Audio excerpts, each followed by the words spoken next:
There's a new twist in the Madeleine McCann case this morning, with a German prosecutor saying he's confident they have the man who took and killed her. He claims there's enough evidence to press charges, but for her parents, could it be yet another chapter in a nightmare that doesn't seem to end? Few missing person cases have gripped the world quite like this one. Madeleine McCann, the 3-year-old who vanished without a trace from a holiday apartment in Portugal. Words cannot describe the anguish and despair that we are feeling as the parents of our beautiful daughter, Madeleine. The mystery has plagued the family and detectives for 14 painstaking years, but authorities say that could soon be over. Prosecutor Hans Christian Walters has claimed that he's confident prime suspect Christian BRUECKNER is the man who took and killed Maddie. The German national is currently serving a 7-year jail sentence for the rape of a 72-year-old woman in the same town Maddie went missing from in 2005. You have a person that fits a profile, previous history of sex offences against girls, burglary, and you see that his phone was actually within proximity of the crime scene a short time before the crime was committed. In an interview with the Daily Mirror newspaper, the prosecutor said, "We're confident we have the man who took and killed her," adding, "It's now possible that we could charge. We have that evidence now." And for more, we're joined by former Police Chief Inspector Mark Neville, who has worked on the case. Mark, so the prosecutor says they have evidence against BRUECKNER. Do we know what that is? Well, it's certainly not CCTV or fingerprint evidence or anything like that. What it would seem to be is the claim is that they've got mobile phone evidence that he was in the area at the time. And they also claim that they've got a confession he made to a friend. And it's all very weak. And I just feel that the parents might be let down. I think the critical point here is what the Germans call concrete evidence and what we might call concrete evidence in Britain and Australia are two completely different things. In Britain and Australia, I think concrete evidence would mean we had CCTV of it in the scene, some fingerprints and a body. In Germany, it means you've got some tangible reason to arrest the man. So it's completely different. And I just feel that the parents are going to be let down once again here. Oh, that's really interesting. I didn't realise there was such a difference between the judicial systems over there. So you don't think the case is strong at all? What's your gut feel?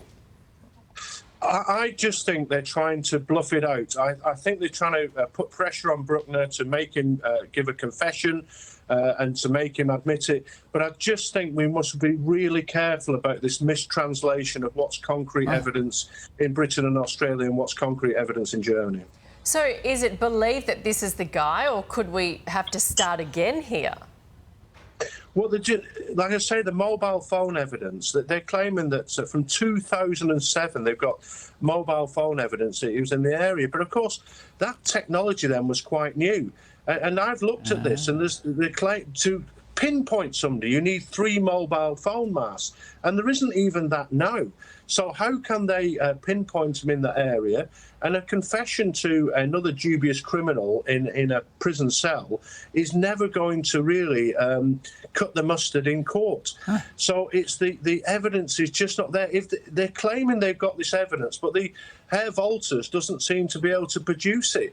Where is it? Tell us what it is, because the public would really want to know what's happened to the tragedy of this little girl. It's just not good enough. Tell us what it is. Yep, fair enough. The German prosecutor who made these claims believes Maddie is dead.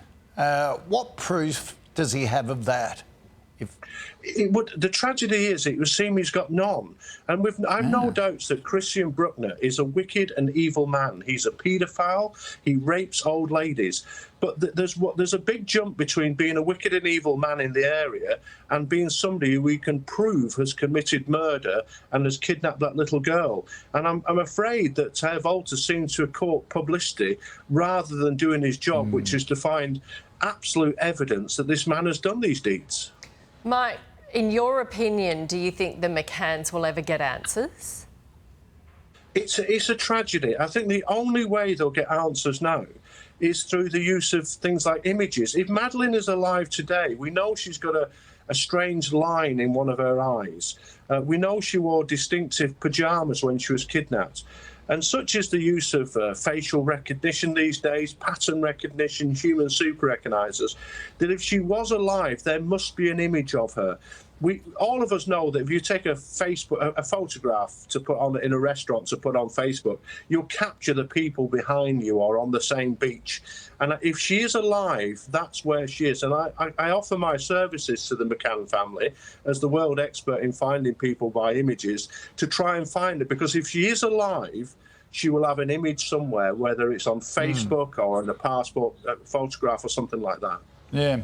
Mike Neville, I really appreciate your time and putting all these reports in perspective for us and sort of ensuring we don't get our hopes up too much. Thanks so much for your time. Thank you. That's really interesting. And really scary. Yeah.